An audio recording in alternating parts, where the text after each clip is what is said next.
All right, welcome back to the episode of Beer, Bacon, and Bros. Tonight you got Keith and Chris going to break down the American Athletic Conference and who we think is going to win it here in 2023. Before we jump into that, make sure you hit the subscribe button for us. We are growing the family like crazy. As always, hit me in the comments. You know we're going to get back with you.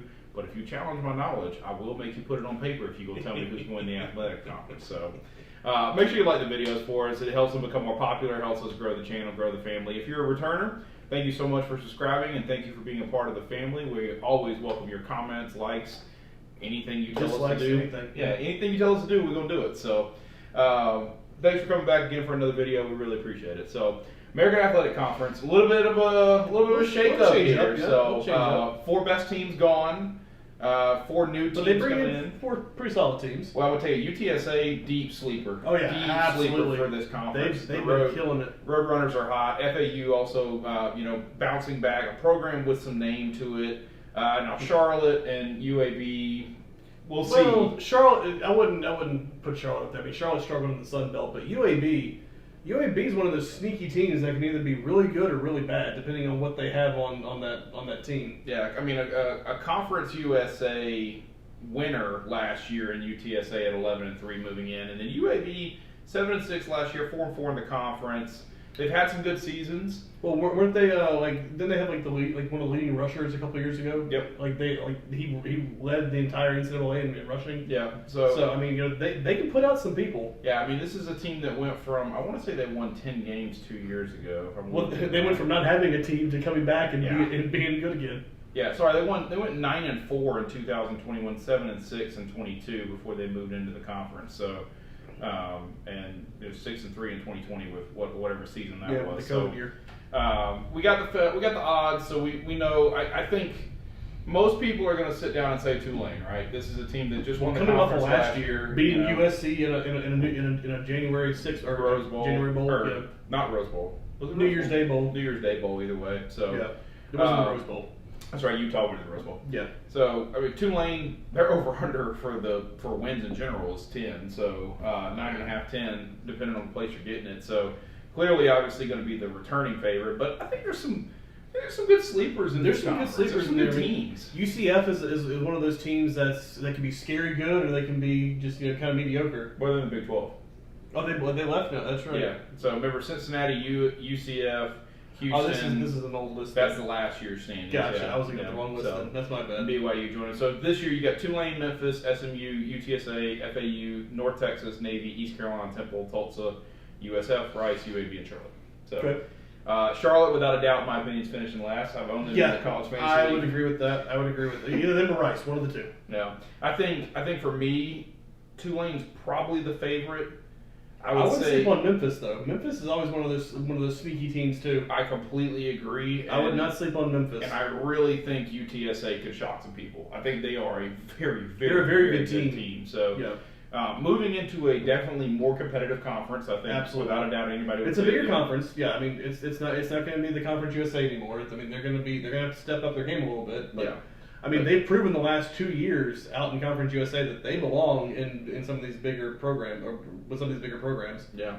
So I'm excited to see what SMU can do. I just think that there's some intrigue to me about, Is Chad Moore still out there? No.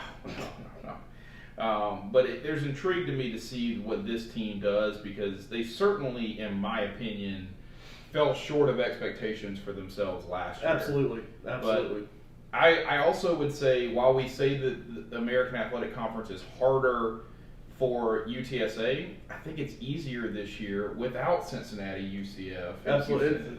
Right. It's definitely it's more attainable for some of these other teams now, since Houston and UCF and Cincinnati are all gone. Yeah. So I know Tanner Mordecai.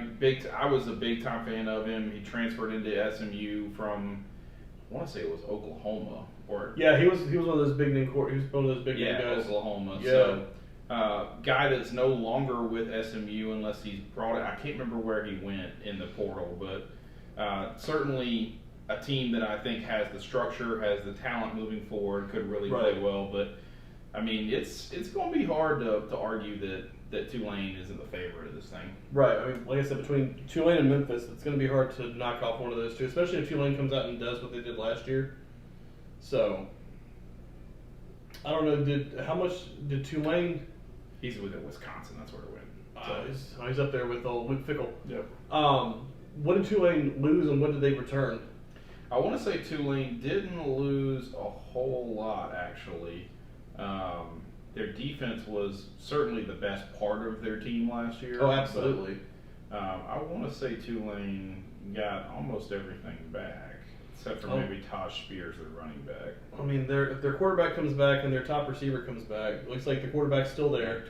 Now, the top running back did go to the Titans. That's what I remember. I was like, remember Taj Spears absolutely blowing it up last year. But top two receivers with Shea Watts, or Wyatt, and Deuce Watts. Gone. So they lost their top two receivers. Offense got some people to replace. Yeah, they got some people to step up. But I mean, you do return your quarterback. Now, what about their second running back? Let me take a look at them. Looking at their top two defenders. One had 130. No, Buffalo. He's gone. And Saints. He's gone. Yeah. Woo! All right, so top two defenders are also gone. Their number two rusher was their quarterback, so I don't know that this running back's gonna make a whole lot of difference. Probably not. But he's still there, freshman out of New Orleans. Clayton White, yeah. Yeah. Ooh, that changes a little bit. Yeah, I mean you got to be looking at that a little bit. So that changes a little. I mean, yes, you do get the quarterback back, which does help, but yeah. Yeah. I mean, I think overall in the conference, I would say if I'm going to pick any four teams or any teams that have a real chance of winning this conference, give me UTSA, Memphis, SMU, or Tulane. I think Tulane's probably my favorite. I would probably say Memphis is 2. I would take UTSA 3, SMU 4. Yeah, I think that's probably where I would rank those. I like that. Yeah, I mean, especially seeing the Tulane lost a whole bunch, like their top two defenders, their top running back, their top two receivers. Yeah, it's going to be a little tough for them. That's a little tough sledding unless they have some people that came in or whatnot. Eastern Carolina is another one of those teams that could be a sleeper out there too. Yeah, I was going to say I think East Carolina would be my deep sleeper. Like if you were going to ask me, give me somebody that you think is a deep sleeper for this conference, I think East Carolina is a program that's always been able to kind of take 3 stars and turn them up.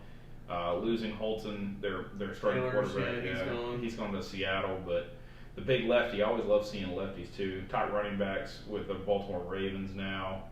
So they've got all the Ravens need is another running back. Yeah, I know. Like they don't have 75 on their damn team, but I think if I'm looking at it, probably, yeah. I mean, they lost a bunch of stuff. They lost all. They lost everything. Yeah, high players. Yeah, so they're probably going to be in a rebuild year this year. Yeah.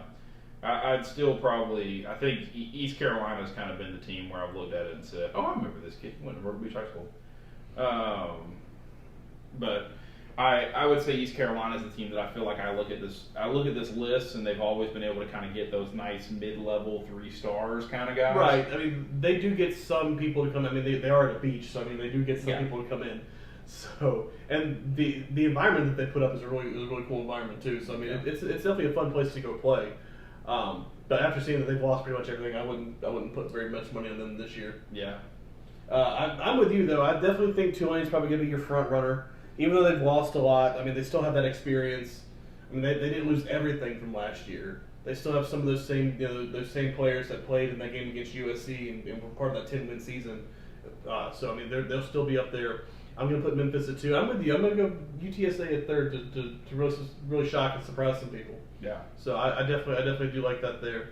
Yeah. So the Roadrunners are bringing a hammer to the conference. They just don't know it yet. Yeah. So give them a couple of years to get that recruiting back up to where they need to be in the bigger conference.